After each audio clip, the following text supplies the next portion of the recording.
Magandang araw po mga ka-recap at welcome back po sa ating channel. Ipagpatuloy na po natin ang kwento ni Disciple Pedro. Nagparamdam na nga si Alipid sa buong Diha Group at ang unang biktima niya ay walang iba kung hindi ang leader ng Team B ng Escudo, si Marco. Sinabi ni Sungo kay Costa at sa mga kasamahan nito na isa lang ang maaaring dahilan. At ito ay isa sa kanila si Alipid. Galit na galit si Costa nang marinig itong sinabi ni Sungo. Agad niyang inipit si Sungo sa pader at tinanong kung ano ang pinagsasabi niya. Alam daw ba niya na kung mayroong traitor sa kanila, ang unang tao na magsasabi ng ideyang ito ay kadalasang ang traitor mismo. Hindi lang sumagot si Sungo at tahimik lang itong hinahayaan si Costa. Dagdag pa ni Costa, mukhang inaasahan na daw ito ni Sungo na mangyari ang ganitong sitwasyon. Hindi, mas malala pa pala, mukhang hinihintay itong mangyari ni Sungo. Kaya kung may traitor dito, ay patunayan daw ni Sungo dahil para sa kanya, mas kaduda-duda ang batang katulad niya. Sa isip ni Costa, ay alam niyang hindi nga ordinaryong bata ang kaharap niya, pero sinong mag-aakala na handa itong pabagsakin ang kalaban niya sa ganitong sitwasyon. Bigla naman silang inawat ng sekretarya ni President Choi. Ang internal na pag-aaway-away daw ay ang hangarin mismo ni Alipid kaya tigilan na nila ito. Sinabihan ng sekretarya si Sungo, na kung isa nga sa kanila si Alipid, ay hindi nila alam kung paano o kailang siya nakapasok. Pero ayon kay Sungo ay huwag daw siyang mag-alala. Malapit na itong makumpleto. Hindi naman naintindihan ng sekretarya ang ibig sabihin niya. Ano ang ibig niyang sabihin na malapit ng makumpleto? Sa Security Control Center naman ay nagpapanik na ang iba, sa isip nila ay mamamatay na sila at hindi na makakaligtas. Paano naman daw ang mga CCTV?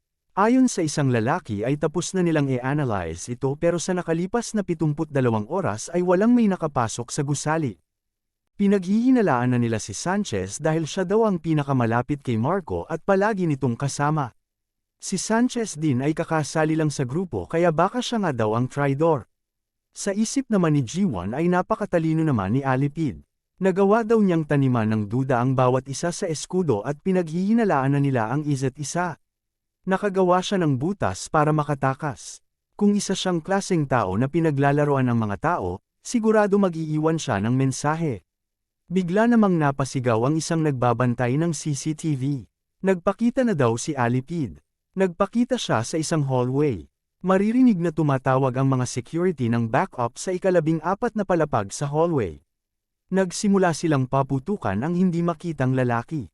Bumagsak ito at akala nila ay patay na si Alipid. Ibinalita nila ito sa security control pero biglang nangyari ang hindi kapani-paniwala. Biglang maririnig ang sigaw ng mga security at tila ay may sumasakal sa kanila na hindi nahahagip ng camera. Makikita na parang lumilipad ang dalawang security na ito at ilang sandali pa ay biglang nakatusok na ang ulo nila sa kisame ng hallway. Narinig nilang nagsalita si Alipid, subukan daw nila siyang hanapin kung kaya nila. Nagpapanik na ang mga empleyado sa security control. Dumating na ang mga backup pero pagdating nila doon ay wala na si Alipid. Iniisip ni G1 na tama nga ang hinala niya at kainahinala nga ang mga nangyayari. Kadalasan, ang mga CCTV ay hindi nagka-capture ng mga sound. Pero nang dumating siya dito ay pinaganya niya lahat ang CCTV na maka-capture ng sound dahil ito lang ang paraan para makita niya ang mga video. Pero ang video kung saan nakikitang tinapos ni Alipid si Marco, ay walang sound na na-record. Ibig sabihin nito, hindi ito nangyari ngayong araw kung hindi ay recorded na ito. Mabilis na lumabas si G1. Mukhang pinaglalaroan daw talaga sila ni Alipid ngayon. Narinig siya ni Pedro kaya tinanong siya nito kung ano ang problema. Importante daw ang kanyang sasabihin. Ayon kay G1, si Alipid daw ay napakatuso talaga. Ang kalaban daw nila ay parang pinapadalhan siya ng senyales. Sasabihin niya ang senyales kapag nagkita na sila. Pero habang nag-uusap ay biglang may misteryosong lalaki na mabilis na tumatakbo at nilagpasan si G1. Napatigil si G1. Naiinis na siya dahil ang turret adong ito ay may lakas ng loob na maliitin siya. Sinubukan muling tawagin ni Pedro si G1 at tinanong kung nasaan ang lokasyon niya ngayon. Sinabi ni G1 na nasa basement 1, sa kaliwang hallway, area F. Sinabi ni G1 na huwag magmadali si Pedro dahil wala na siyang kailangang gagawin. Sinubukan pang pigilan ni Pedro si G1, Subukan niya lang daw na bigyan siya ng oras at pupunta daw siya kaagad. Pero bigla nang pinatay ni Jiwon ang radio. Mabilis naman na pupuntahan siya sana ni Pedro pero bigla siyang pinigilan ni Costa. Saan daw siya pupunta? May masaya daw bang nangyari? Kung aalis daw siya ngayon ay siya lang ang magiging mas kahina-hinala sa lahat. Sa isip ni Pedro ay kahit ipaliwanag pa niya ang nangyari sa CCTV ay hindi siya paniniwalaan ng mga ito, pero kapag hindi siya magmadali ay malalagay sa panganib si Jiwon. Nakiusap si Sungo na umalis sila sa dadaanan niya, nagmamadali siya kaya mamaya na niya ipapaliwanag pag nakabalik na siya. Pero biglang sinabi ni Costa na mas may rason sila ngayon na hindi pa alisin si Sungo. Itigil na daw niya ang pagiging arogante at bumalik na sa kanyang posisyon. Hindi daw siya maaaring umaksyon at umalis hanggang hindi pa nawawala ang suspecha sa kanya. Pero seryosong sinabi ni Sungo na kapag pinigilan pa siya ulit ni Costa at ng kasamahan niya ay wala siyang magagawa kung hindi baliin ang mga paa nila. Sinabi naman ni Costa na subukan daw niya kung makakaya niya. Makikita sa mukha ni Pedro na hindi na siya nagbibiro. Sa kabilang banda naman ay sinundan nga ni Jiwon ang misteryosong lalaki na lumagpas sa kanya. Tinawag niya itong Alipid. Mukhang magaling nga daw si Alipid. Alam ng lahat na nandito siya sa gusali pero walang may makahanap sa kanya. Pero alam daw ba niya na malas niya dahil mali ang pinili niyang kalaban? Ang unang ginawa daw ni Jiwon nang dumating siya dito ay paganahin ang audio ng lahat ng CCTV. At sinadya ni Alipid na ipalabas ang video na nakunan na niya bago pa sila Jiwon dumating. Lumapit din daw ito sa kanya nang may motibo. Bakit daw siya? Sa dinami-dami ng tao na pwede niyang patayin. Ano daw ang dahilang bakit sinadya niyang iwan ang kanyang amoy? Alam daw ni Alipid na matalino si Jiwon. Sa tingin daw niya, ang mga katulad ni Jiwon na may diferensya sa paningin na mayroong mas malakas na ibang senses na tulad din ng pangamoy, ay makikilala siya. Ang kanyang investigasyon daw ay halos perpekto na. Tinanong naman siya ni Jiwon, ano ang dapat itawag sa kanya? Alipid o Marco. Ayon kay Jiwon, kakaiba na ang pakiramdam niya kay Marco noong una silang magkita. Naamoy na niya dati ang amoy ni Marco. Ngayon ay naaalala na niya ang nakakasuklam na amoy na nanggagaling sa kanya. Hindi ito amoy ng pabango o baho ng katawan ng isang buhay. Pero amoy ng isang espesyal na pagpapanggap. Hindi daw ba siya naiirita? Pwede daw niya itong tanggalin total ay hindi naman daw niya ito nakikita o baka hindi lang talaga siya kumpiyansa sa sarili niyang itsura. Tinanggal na nga ni Alipid ang kanyang maskara at sinabi ni Jiwon na isang karangalan daw na makita niya ang mukha nito pero nagpapasalamat din siya na hindi niya talaga ito nakikita ng aktwal dahil alam niyang mga tulad ni Alipid ay pangit. Siya si Alipid, codename Johan. Specialty, assassination. Track record, 187 missions, 100% tagumpay.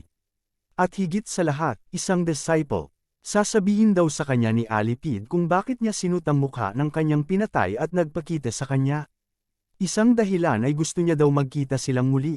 Sinabi ni Jiwon na itigil na ang pagsasalita ng walang kabuluhan, mga gwapong lalaki lang daw ang hanap niya.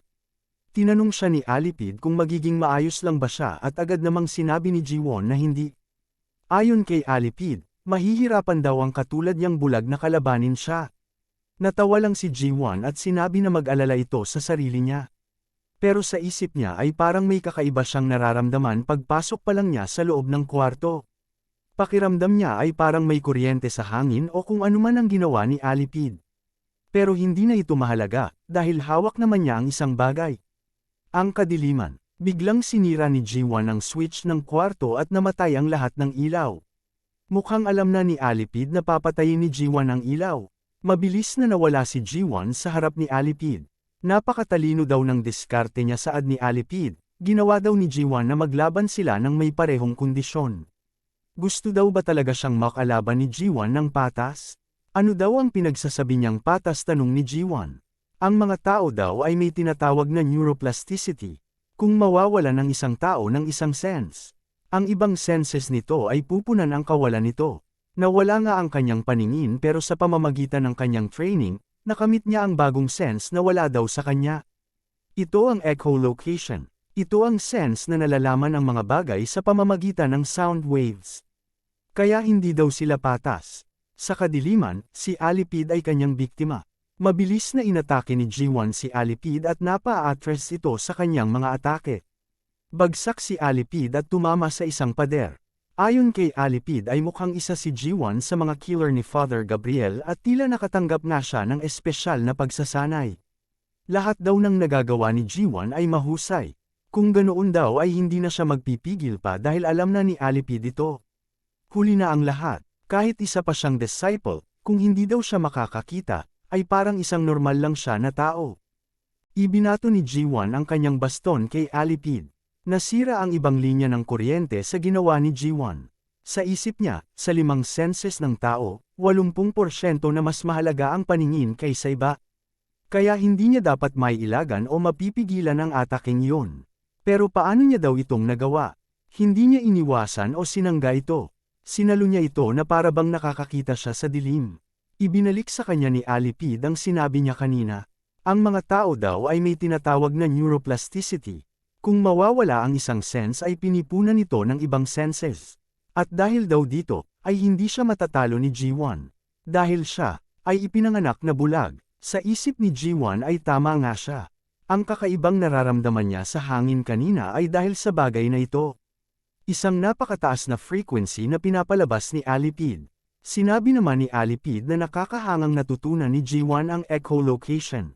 Pero kahit anong subok daw niya, may mga bagay na hinding-hindi niya malalampasan. Ang tawag daw ng mga tao dito ay kawalan ng pag-asa. Mukhang alam na daw ni G1 kung bakit siya ang binibigyan ng senyales ni Alipid.